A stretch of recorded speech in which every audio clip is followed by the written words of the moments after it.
저는 오늘 본문 말씀 58절에 항상 주의 일에 더욱 힘쓰는 자들이 되라, 그런 제목을 가지고 더욱 힘쓰는 자가 되라, 그런 말씀으로 함께 말씀의 은혜를 나누겠습니다. 한번 따라하겠습니다. 더욱 힘쓰는 자가 되라. 더욱 힘쓰는 자가 되라. 예, 우리가 잘 아는 맹모 삼천지교라는 그런 맹자 어머니가 맹자를 교육할 때 3번을 이사를 다녔다는 것이죠. 공동묘지로 이사를 갔더니 어린 맹자가 헐 장례치료 어이 하면서 장례치료는 흉내나 내면서 놀더라는 것이죠.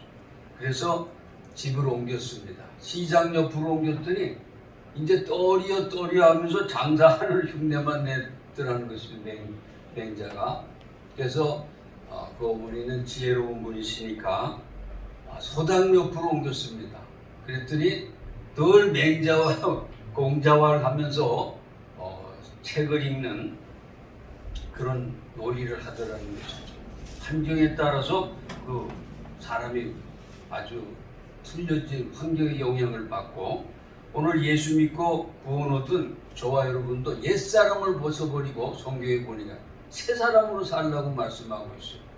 새 사람으로 살려면 자꾸만 새 사람답게 사는 그런 환경에 가지고 그런 환경에 적응을 하고 그 환경 속에 들어가고 거기서 살고 그래야지 전부 새 사람답게 성숙해지는 것이죠. 우리 컵에, 빈 컵에는 뭐가 들어있을까요, 여러분? 공기요. 네? 공기요. 공기가 들어있습니다. 공기를 내보내려면 어떻게 돼? 물을 부으면 공기 나가고 물잔이 되는 거고요. 우유를 부으면 공기가 나가고 우유잔이 되는 것이죠. 우리 속에 옛사람의 모든 걸 자꾸 내보내려면 어떻게 돼? 내보내려고 했을 게 아니라 새 거를 자꾸만 힘쓰면은, 그러면 새 사람답게 옛사람을 벗어버리고 새 사람을 돋우라. 성경은 늘 그렇게 말씀하시죠. 자꾸 새 사람의 되기를 더욱 힘쓰면은 그런 삶을 살아갈 수가 있다는 것입니다. 뭐 요새 우스운 얘기로 올해가 젖소에 흰소의 해라면요, 올해가 신축년. 그래서 소 3마리를 기르면 인간관계도 좋아지고 가정도 화목하다. 무슨 소를 길러야 될까요? 젖소, 맞소, 옳소. 내가 젖소, 당신이 맞소, 당신이 옳소. 그렇게 소 3마리를 기르면은 가정이 화목하다, 그런 우스갯소리가 있습니다. 또 이제 개해는 지났지만은 개 3마리를 내쫓아야 된다 그러잖아요. 어떤 개를 내쫓아야 될까요? 편견, 선입견, 고정관념, 이런 것 때문에 우리가 얼마나 참 편협된 삶을 삽니까? 그러니까 이런 편견이라든지 원래 이 개견자가 아니라 소견의 견자인데 그걸 갖다 이렇게 우습게 표현한 것이죠.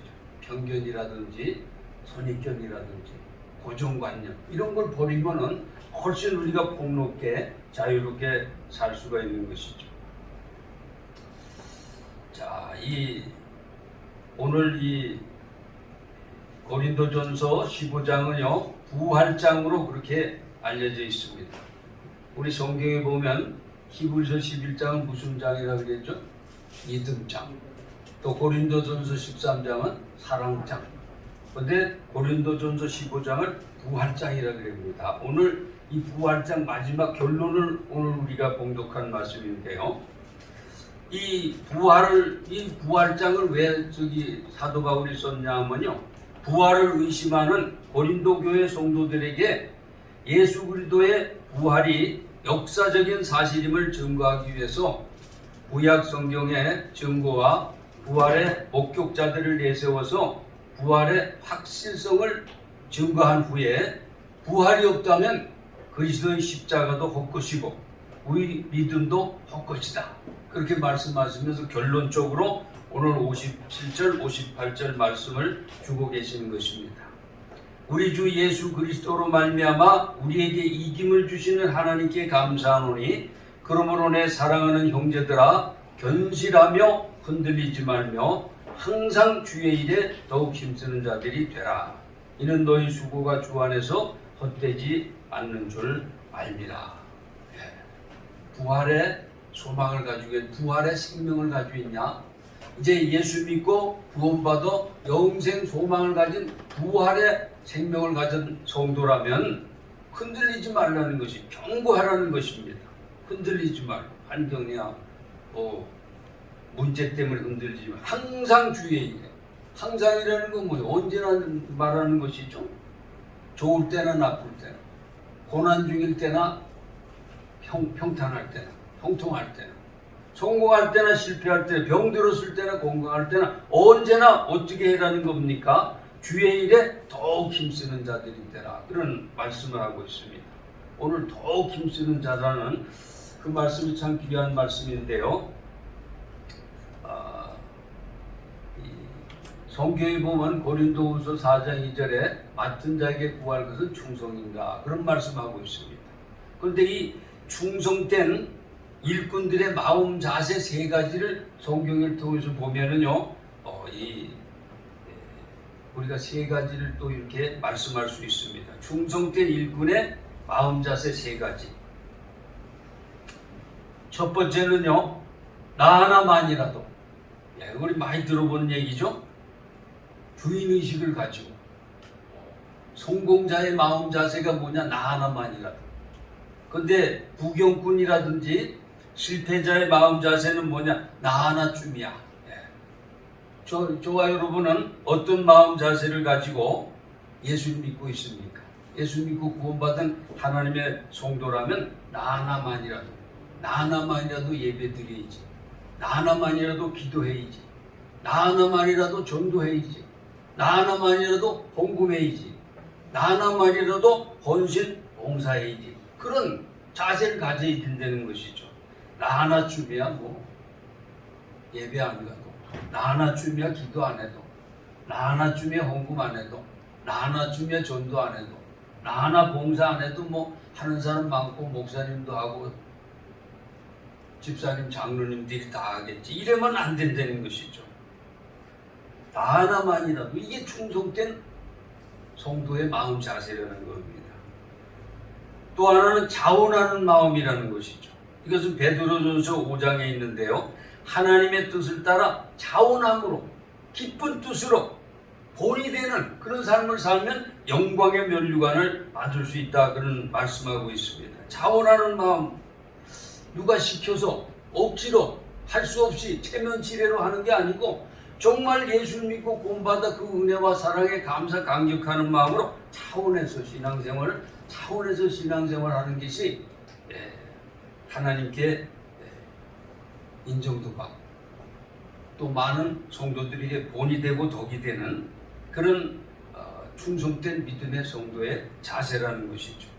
저는 어떤 코미디언이 이렇게 예수 믿고 구원받고 보니까 너무 은혜와 사랑과 축복, 내가 구원받았다는 게 너무 감사한 겁니다. 나 같은 죄인이 구원받았다. 이게 웬 말이냐?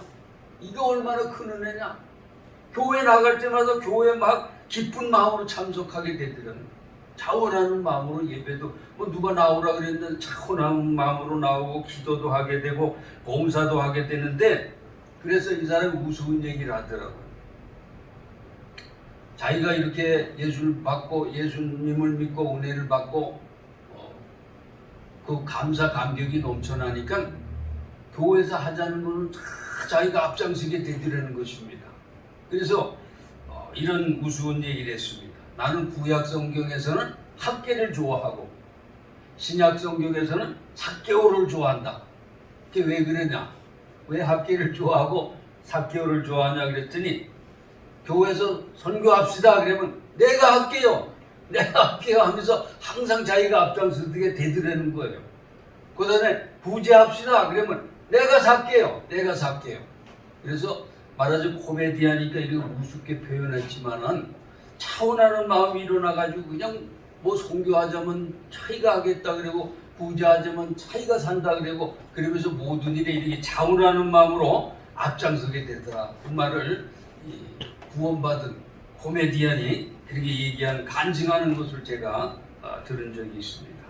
자원하는 마음, 나 하나만이라도 또 자원하는 마음, 이것이 정말 충성된 믿음의 성도의 마음 자세라고 할 수 있죠. 거기다가 오늘 중요한 말씀이 바로 더욱 힘쓰는 자들이 되라는 말씀이죠. 세 번째, 충성된 믿음의 성도의 마음은 더욱 힘쓰는 자들이. 여러분 생각해 보세요. 더욱 힘쓰는 자는 어떤 사람이죠? 겸손한 사람이죠. 항상 이거 됐다 이러는 사람은 교만하기 쉽습니다. 그래서 성경도 섰다고 생각하는 걸 순간 넘어질까 조심하라. 이만하면 됐다. 여기 안 된다는 것이죠. 우리 여기 보면 항상 더욱 힘쓰는 자는 어때요? 겸손하죠. 항상 더욱 최선을 다해야 되고 겸손하게 최선을 다하게 되고 부단히 성장성숙하게 되는 겁니다. 이 사람은.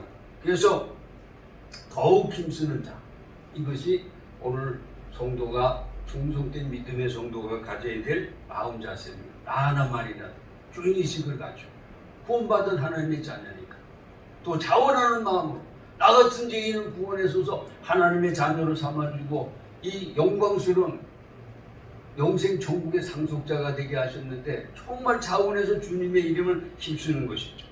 그 다음에 더욱 힘쓰는 자, 겸손한 마음 가지고 최선을 다하면서 부단히 성장성숙하는 그런 마음 자세가 바로 더욱 힘쓰는 자들이 된 것이죠. 이런 사람이 되면 여기 뭐라 그랬습니까?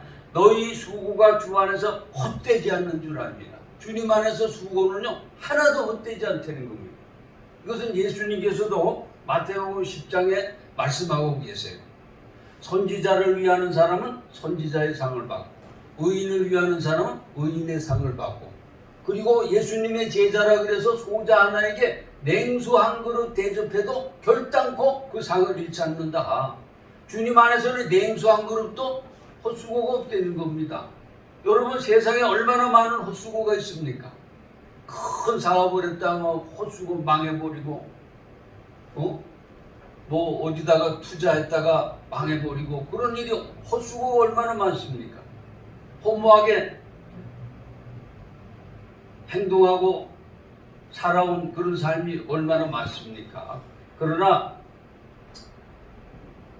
하나님의 일에는 헛수고가 없다는 거예요. 하나도. 시편 127편에 이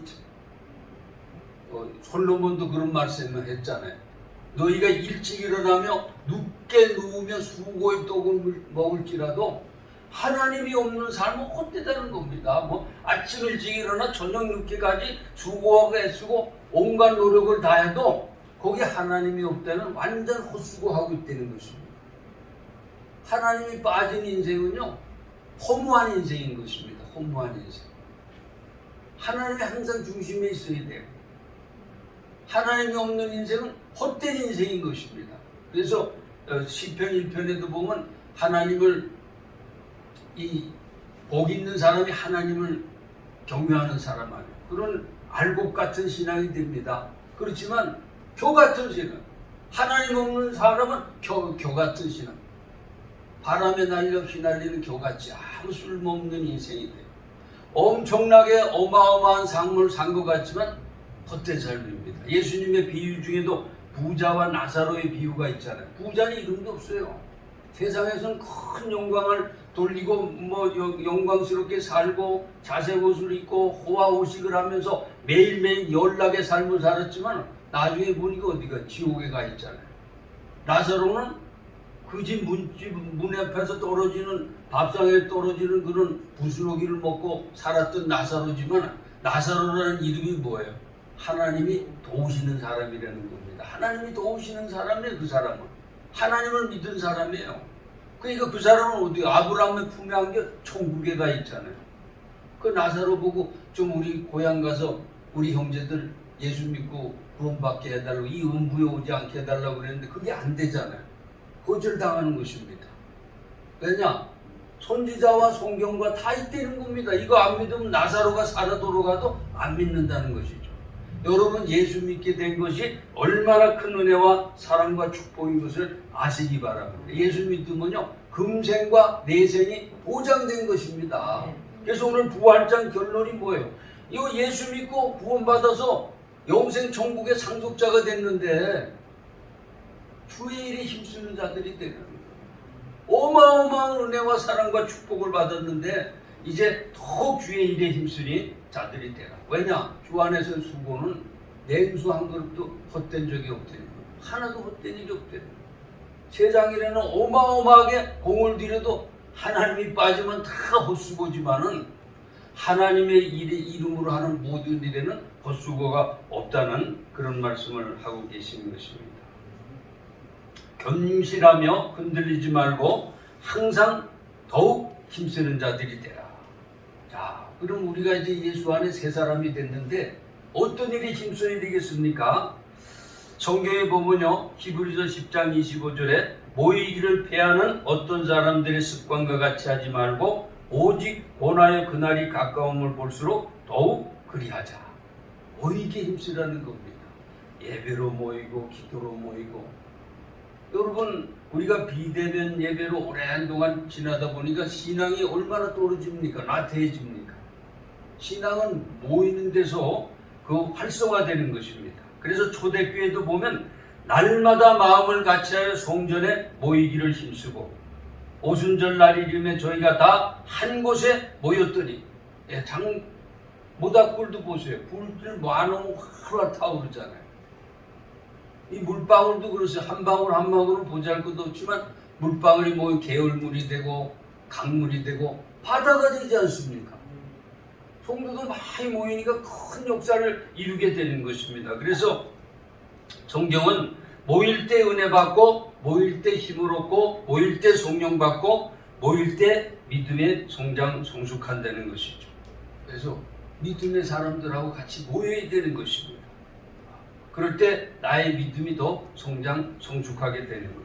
자꾸 믿음 없는 사람들하고 자꾸 교제하면 꼭 맹모 삼천지교고 공동묘지 근처에 살든지 시장에 살든지 그렇게 거기에 물드는 것입니다. 성경에 보면요, 마귀는 대적하고 죄는 피하라 그랬습니다. 죄 지는 자는 자꾸 피해야 되는 것이죠. 거기 나는 성령 충만하니까 죄 짓는 자에 가려도 난 죄 안 진다 이래고 죄에 가까이 하면 안 되는 겁니다. 사람은 연약한 거예요.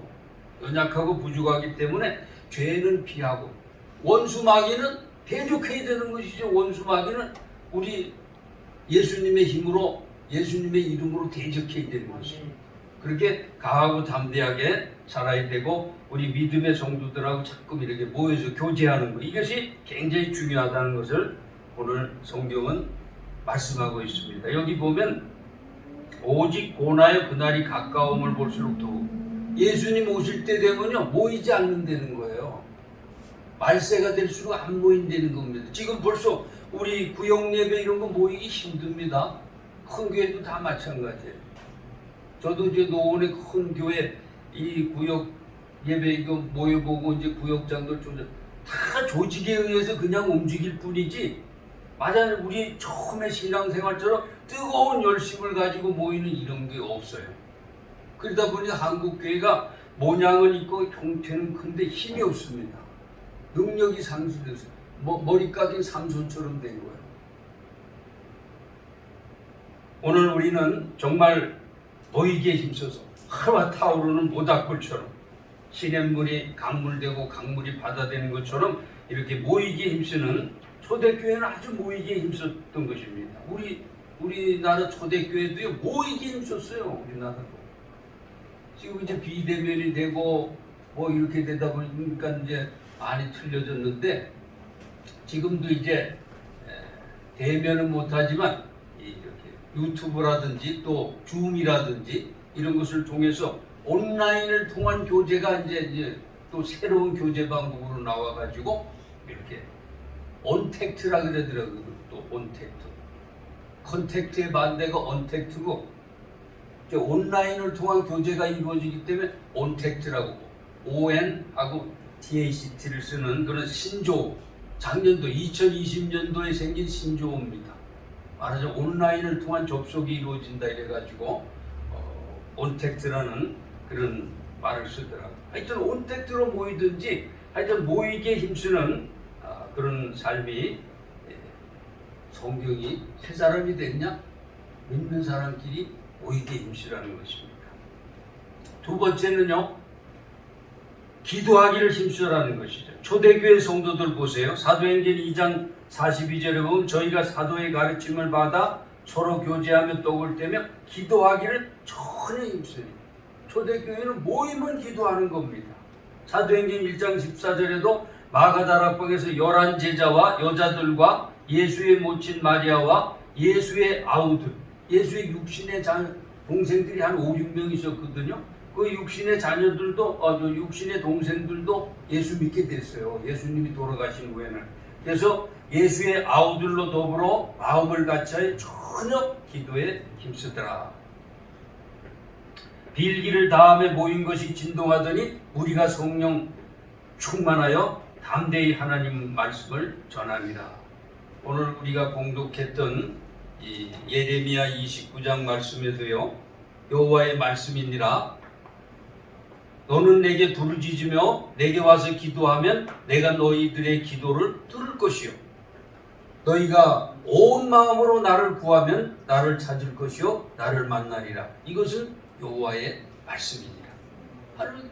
계속 여호와의 말씀이니란 뭐냐? 하나님이 사인했다는 겁니다. 기도하면 반드시 응답 준다고 내가 사인한다. 내가 사인해. 그렇게 말씀을 강조하시는 것이죠. 여러분, 저와 여러분은 기도에는 반드시 응답이 있다는 확신을 가지고 기도를 쉬지 않으시는 저와 여러분이 되시기 바랍니다. 너는 내게 부르짖으라. 내가 내게 응답하겠고 내가 알지 못하는 크고 은밀한 일을 내게 보이리라. 기도하는 사람에게 크고 은밀한 일을 보여주시는 것입니다. 성령 받고 응답받고 능력받는 게 기도죠. 예수님께서 한 번은 그 귀신 들린 어린아이를 내쫓았잖아요. 제자들이 물었습니다. 우리는 아무리 기도해도 안 나가는데 예수님이 한마디 하시니까 나가는데 왜 그렇습니까? 예수님의 대답이 뭡니까? 기도 외에는 이런 유가 나갈 수가 없는 일. 기도 외에는 나갈 수가 없대요. 예수님도 기도하는 분이셨습니다.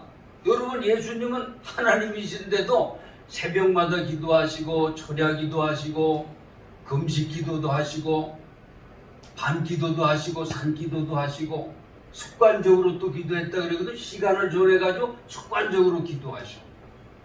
예수님도 이렇게 눈물과 통곡으로 막 간구와 소원을 하나님께 올리면서 땀방울이 핏방울이 되도록 기도에 힘쓰는 그런 본을 보여주셨습니다. 그리고 저와 여러분에게 뭐라 그랬어요? 이 주기도문, 주님이 가르치신 기도, 이 기도하라는 겁니다.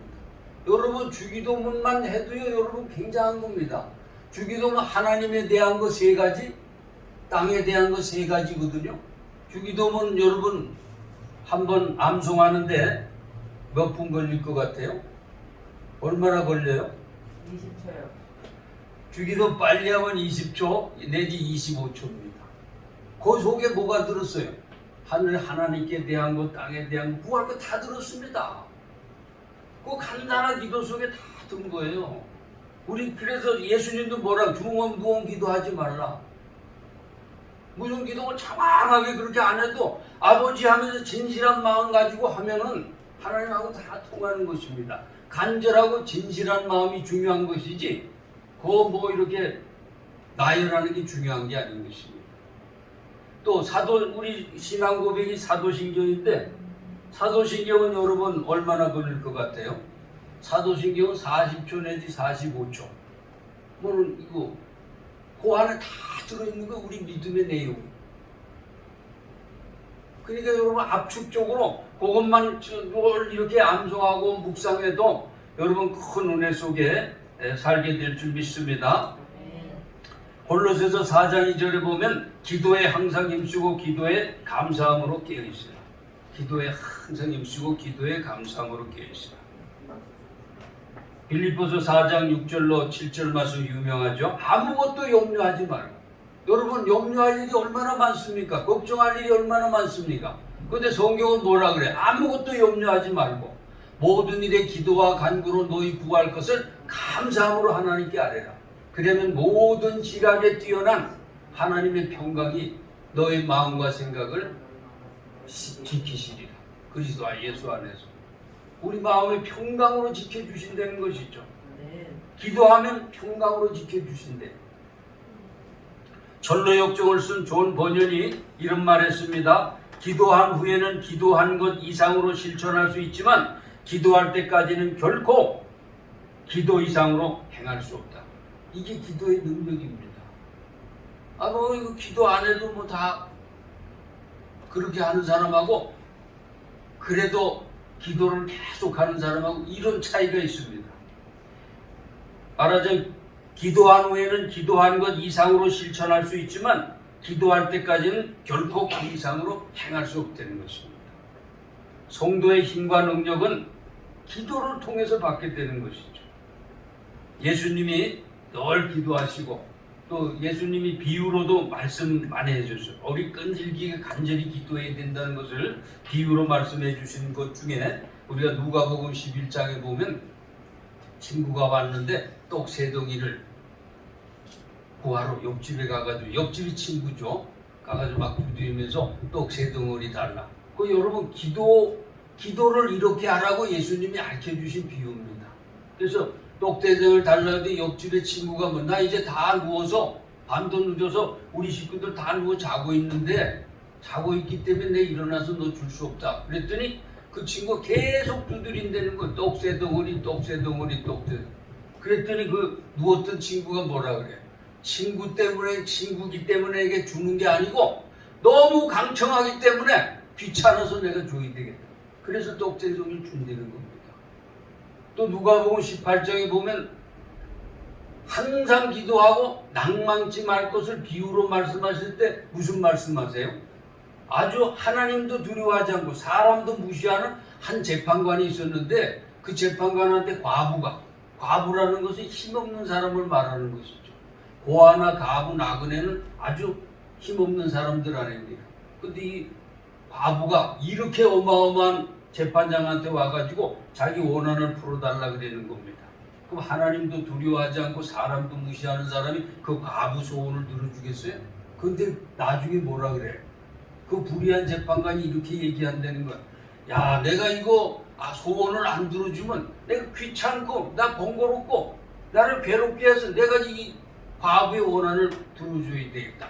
그러면서 그 과부의 원한을 들어준다는 겁니다. 예수님이 뭐라 그래요? 이 불의한 재판관이 말한 것을 들어보라. 하물며 하늘에 계신 하나님께서 그 택하신 자녀들의 부르짖음을 들어주지 않겠냐? 속히 들어주지 않겠냐? 그런데 내가 올 때에 이런 믿음을 보겠느냐? 그렇게 말씀해요. 말세가 될수록 기도하지 않고 이 끈질긴 기도가 없다는 것이죠. 응답받을 때까지 기도하는 그런 기도를 보지 못한다는 것입니다. 저와 여러분은 오늘 더욱 힘쓰는 자, 뭘 더욱 힘써야 되겠어요? 기도 생활에 더욱 힘써야 됩니다. 모이기에 힘써, 예배 생활에 힘써야 되고 기도 생활에 힘써야 되죠. 세 번째는요, 전도에 힘쓰라는 것입니다. 전도. 너는 말씀을 전파하라. 때를 얻든지 못 얻든지 항상 힘쓰라.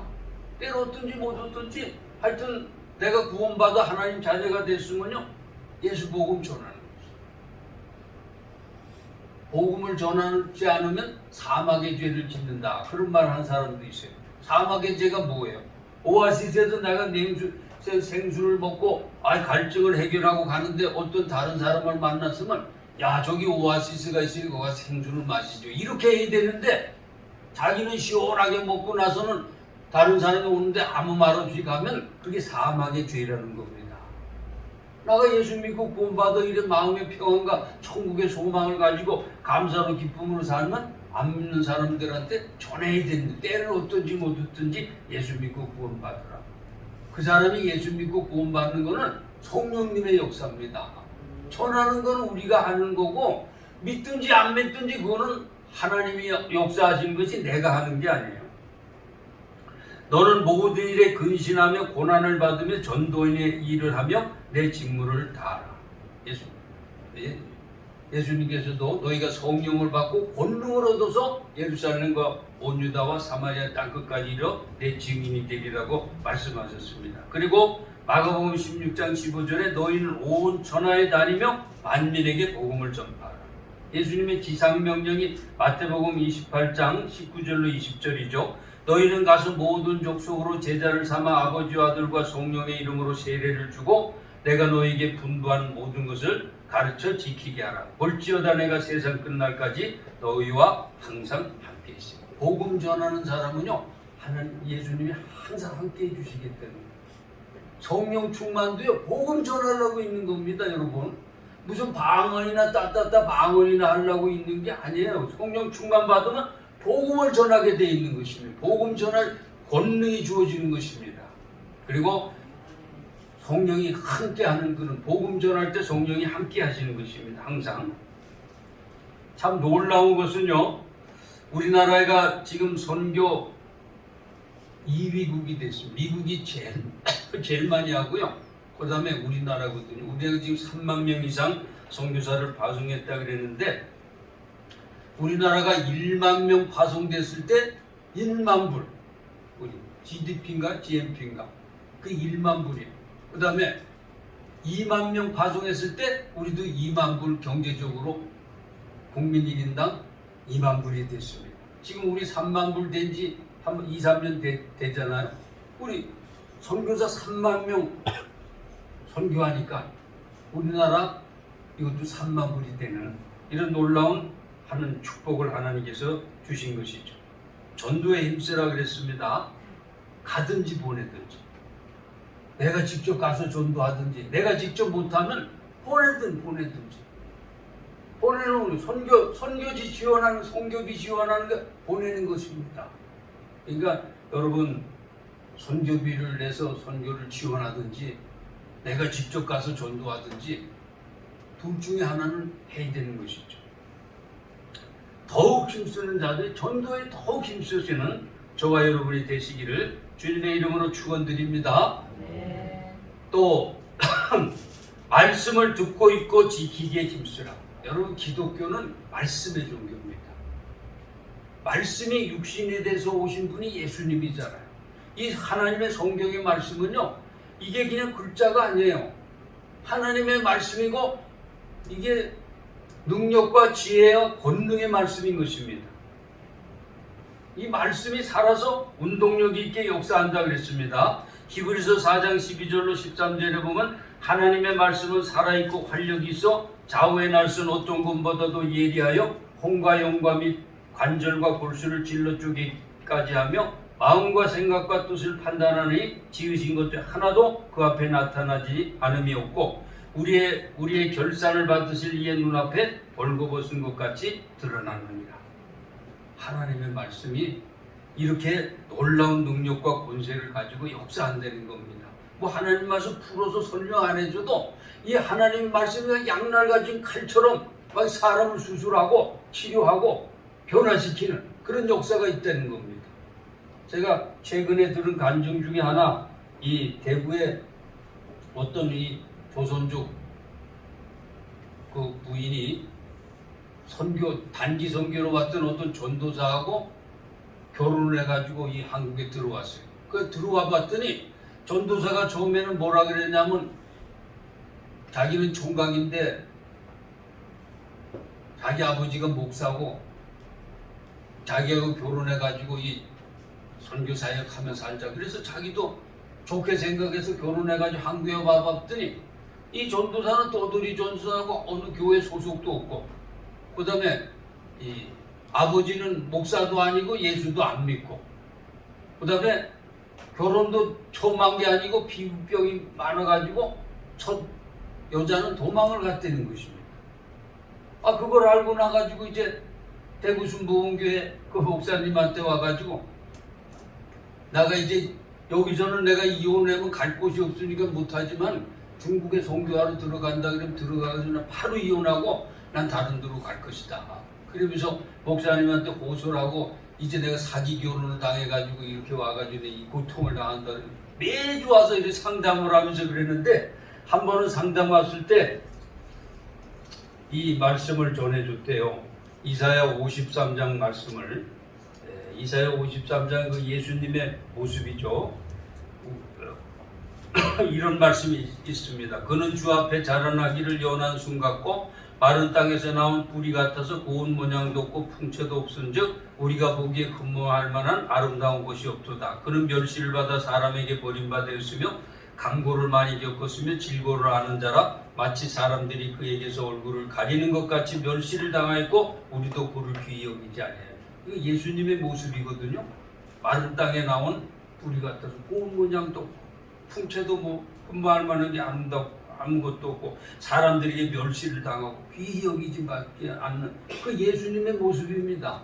이것을 가지고 다 그 말씀을 가지고 같이 이렇게 상담을 하고 교제를 나눈 뒤 기도하고 이 말씀을 하나님이 오늘 이 말씀을 읽게 하셨으니까 이 말씀을 가지고 집에 가서 묵상하시고 기도하시라고. 그래서 목사님도 뭐 특별한 그게 아니라 그냥 이 말씀이 하고 싶어서 한 것뿐이라는 것이죠. 그랬더니 이것을 중국말로 적어가지고 자기 벽에다 걸어놓고 이제 한 주간 동안 처음에는 뭐 시큰둥해서 받아갔는데 그걸 갖다 한 주간 동안 이 암송하는 중에 자기 무슨 변화가 왔냐면 자기 남편이 이렇게 예수님의 초라한 모습처럼 이 정말 전도사지만은 여러 가지로 부족한 전도사지만 불쌍히 여기는 마음이 들더라는 거예요, 자기가. 그래서 마음이 180도로 변해서 이제 어떻게 사기 결혼 다녔으니까 이혼해가지고 내가 다시 세기를 갖겠다 그런 마음이 변해서 이 사람 불쌍한 사람으로 보여서 이 불쌍한 사람을 내가 도와줘가지고 같이 성교를 해야 돼. 그런 마음으로 일주일 만에 변화돼가지고 그 변화돼서 지금은 저 만주 가서 잘 선교하고 있다는 겁니다. 그러니까 하나님의 말씀은 어떻게 역사할지 살아서 운동력이 있는 하나님의 말씀인 것이죠. 사람을 변화시키는 것. 치료의 강선을 병도 고칠 뿐 아니라 또 사람 자체도 변화시키는 이런 역사가 있게 되는 것입니다. 데살로니가전서 2장 13절에 보면 이런 말씀이 있습니다. 이러므로 우리가 하나님께 끊임없이 감사함은 너희가 우리에게 들은 바 하나님의 말씀을 받을 때 사람의 말로 받지 아니하고 하나님의 말씀으로 받음이니 진실로 그러하다. 이 말씀이 또한 너희 믿는 자 가운데 역사하느니라. 여러분, 오늘 하나님의 말씀은요, 나에게 주시는 말씀을 받을 때 그 말씀이 그 믿는 자 속에 살아서 역사하는 말씀이 된다는 거예요. 이걸 사람의 말로 받으시면 아무 역사가 없다는 거예요. 그러니까 하나님의 말씀 항상 믿음으로 아멘으로 나에게 주시는 말씀으로 받을 때 그 말씀이 살아 역사하는 말씀이 된다는 거예요. 그 믿는 자 속에. 저와 여러분도 이런 믿음으로 하나님의 말씀을 받으시기를 데살로니가 교회 성도들처럼 그런 믿음의 성도들이 되시기 바랍니다. 계시록 1장 3절에 보면 이 예언의 말씀을 읽는 자와 듣는 자들과 그 가운데 기록한 것을 지키는 자들이 복이 있나니 때가 가까웁니다. 어떤 사람이요? 읽는 자, 듣는 자, 지키는 자. 여러분, 우리 비대면 기간이 오래 되는데 하나님의 말씀을 가까이 하시기 바랍니다. 하나님 말씀을 듣고 읽고 지키기를 힘쓰기 바랍니다. 하나님 말씀은 한 말씀이라도 헛된 말씀이 없잖아요. 능력의 말씀입니다. 지혜의 말씀입니다. 은혜의 말씀입니다. 병도 고치고 사람도 변화시키고 놀라운 역사를 일으키는 말씀이기 때문에 이 말씀을 항상 듣고 읽고 그리고 지키시기에 힘쓰시는 저와 여러분이 되시기 바랍니다. 자, 마지막으로 성김과 나눔과 봉사에 힘쓰는 저와 여러분이 되시기 바랍니다. 예수 안에 구원받았어요? 금생과 내생을 하나님이 책임져 주시는 그런 복된 사람이 됐습니다. 복된 사람이 됐으니까 베풀고 나누고 섬기는 삶을 살아야 되는 것이죠. 오직 선을 행함과 서로 나눠주기를 잊지 말라. 이 같은 제사는 하나님이 기뻐하시느니라. 예수 안에 구원받은 사람은 늘 베풀고 나누고 섬기기를 힘써야 되는 것입니다. 그리고 즐거워하는 자들과 함께 즐거워하고 우는 자들과 함께 울라. 승리한 사람이 있습니까? 축하의 박수를 쳐주고 패배한 사람이 있습니까? 위로와 격려의 박수를 쳐주고 모두 같이 동참하는 사람들에게는 감사의 박수를 잊지 않는 이런 참 그런 믿음의 성도, 그 충성된 믿음의 성도입니다. 즐거워하는 자들과 함께 즐거워하고 우는 자들과 함께 울라. 열심으로 사랑으로 서로 대접하기를 원망 없이 하고 선한 총지기 같이 봉사하라. 네, 총지기잖아요. 예수 믿고 구원받은 저와 여러분은 총지기입니다. 총지기는 주인의 뜻을 따라서 잘 활용할 줄 알아야 되는 것이죠. 예수님께서 요한복음 14장 13장에 보면 내가 주와 또는 선생이 되어 너희 발을 씻었으니 너희도 서로 발을 씻어주는 것이 옳으니라. 내가 너희에게 행한 것 같이 너희도 행하게 하려 본을 보였노라. 예수님이 최후 만찬 자리에서 세 족씩 하셨잖아요.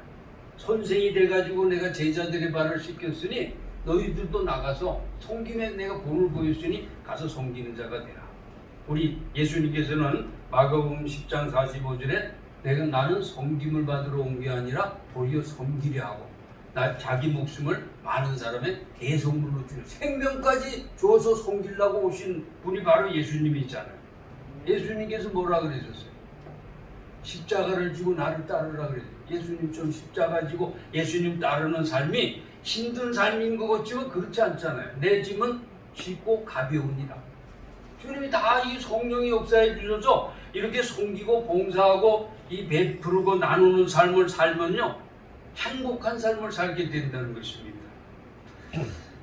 성도의 신앙생활의 실천적인 모습은 사랑과 섬김과 봉사로 나타나야 되는 것입니다. 오늘 제가 더욱 힘쓰는 일에 대해서 모이기에 힘쓰고 기도하기를 힘쓰고 전도를 힘쓰고 말씀을 읽고 듣고 지키기를 힘쓰고 또 봉사, 나눔, 헌신에 힘쓰라 그런 말씀을 전해드렸습니다. 사랑하는 성도 여러분, 예수 그리스도의 십자가 대속의 은총으로 구원받고 부활의 소망을 가지고 사는 우리들은 성령 충만해서 견실하며 흔들리지 말고 항상 더욱 주의 일에 힘쓰는 자들이 되어야 되겠습니다. 모이기에 힘쓰고 기도에 더욱 힘쓰고 전도 선교에 더욱 힘쓰고 하나님의 말씀을 읽고 듣고 지키기에 더욱 힘쓰고 섬김과 나눔과 봉사에 더욱 힘쓰시는 저와 여러분이 되시기를 주 예수님의 이름으로 축원드립니다. 기도하겠습니다.